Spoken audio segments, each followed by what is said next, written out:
Good morning student. बच्चों, आज का चैप्टर है निराली बातें हैं इनकी।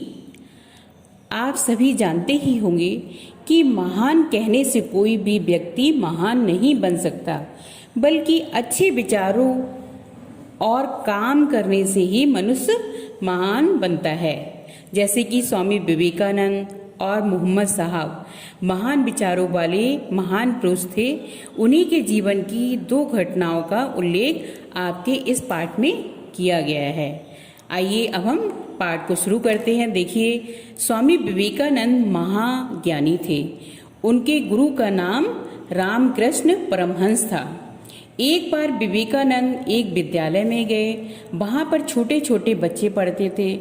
उस विद्यालय में शिक्षक बच्चों को अच्छी बातें सिखाते थे और मज़ेदार कहानियाँ भी सुनाते थे। बच्चे बड़े ध्यान से सुनते थे। स्वामी जी को वह विद्यालय बहुत अच्छा लगा। वे अपनी पहली कक्षा में गए और बच्चों ने खड़े होकर के प्रणाम किया। उन्होंने बच्चों को आशीर्वाद दिया। जब बच्चे अपनी अपनी जगह बैठ गए तो स्वामी जी ने सोचा कि बच्चों से कुछ प्रश्न पूछ लिया जाए। स्वामी जी ने एक सफ़ेद चार्ट पेपर उठाया, उसे श्याम पट्ट पर लगा करके उसके बीच में काले पेन से एक निशान लगा दिया, जैसा कि आप चित्र में देख रहे हैं। सभी बच्चे बड़े ध्यान से देख रहे थे। अब देखिए स्वामी जी क्या कहते हैं, बच्चों बताओ तुम्हें क्या दिख रहा है। बच्चे बोले, काला धब्बा। स्वामी जी बताइए कागज पर रंग कैसा है। फिर बच्चे कहते हैं सफ़ेद। स्वामी जी फिर बोले, इस कागज पर कितने धब्बे लगाए जा सकते हैं। तो बच्चे बोले, हजारों।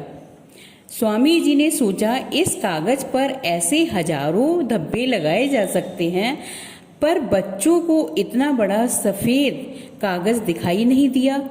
काला धब्बा ही उन्होंने देखा। अब देखिए स्वामी जी क्या कहते हैं कि प्यारे बच्चों, जिस तरह इतने बड़े कागज की सफ़ेदी से पहले तुम्हें उस पर लगा छोटा सा काला धब्बा दिखाई दिया, उसी तरह आदमी में हजारों गुण होने पर एक दोष पहले दिख जाता है। इसलिए बुरे काम कभी भी मत करो, बुराइयां जल्दी पता चल जाती हैं। तो बच्चों, आपको इस कहानी से ये पता चला कि हमारी चाहे कितनी भी अच्छाइयाँ हों, लेकिन अगर हम कोई भी एक बुरा काम करते हैं तो इंसान हमारी उसी बुराई को लेकर के याद करता है कि देखिए उसने कितना गलत काम किया है। इसलिए हमें हमेशा अच्छे काम ही करना चाहिए। अब देखिए दूसरी कहानी क्या है। इस्लाम धर्म के प्रवर्तक मोहम्मद साहब ने लोगों को बहुत अच्छी बातें सिखाई। उन्होंने बताया कि ईश्वर एक है। ये तो हम सभी को पता है कि हम लोग हम चाहे किसी में पूजा करें, चाहे हिंदू हो चाहे मुस्लिम हो, मंदिर मस्जिद कहीं भी पूजा करें, लेकिन ईश्वर एक है। वही सबको पैदा करता है और सबकी रक्षा करता है। मनुष्यों में किसी को ऊंचा या नीचा नहीं मानना चाहिए।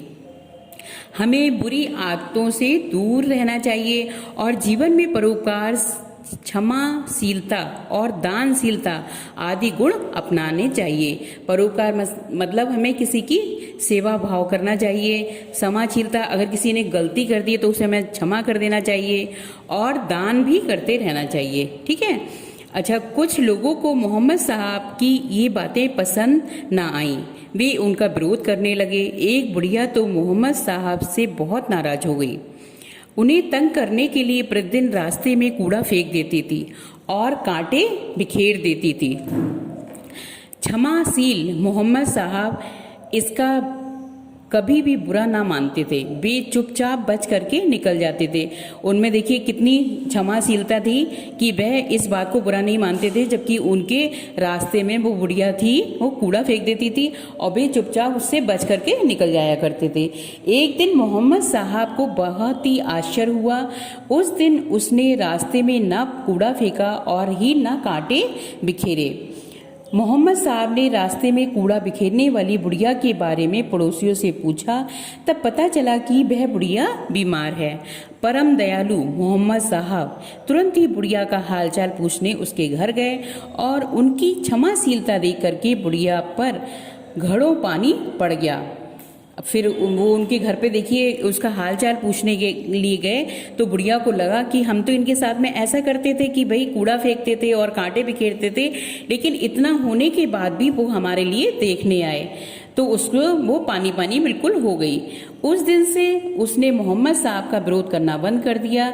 बुराइयों को अच्छाई से जीतने का इससे अच्छा उदाहरण और क्या हो सकता है। देखा बच्चों आप लोगों ने, तो किसी के साथ में हम अगर हमारे साथ में कोई बुराई करता है तो उसके साथ में हमें अच्छाई करते रहना चाहिए। एक दिन वो आदमी हमारे लिए अपने आप से उसको लगेगा कि ये आदमी, हम तो इसके साथ में बुराई कर रहे हैं लगातार, लेकिन ये हमारे साथ अच्छाई किए जा रहा है, तो वो उसके साथ में अच्छा बन जाएगा वैसे ही।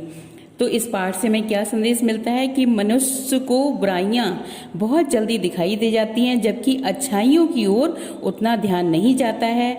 अपने साथ बुरा करने वालों के साथ में बुरा ना करो और बुराई को अच्छाई से जीतना चाहिए। आज के लिए इतना ही, धन्यवाद।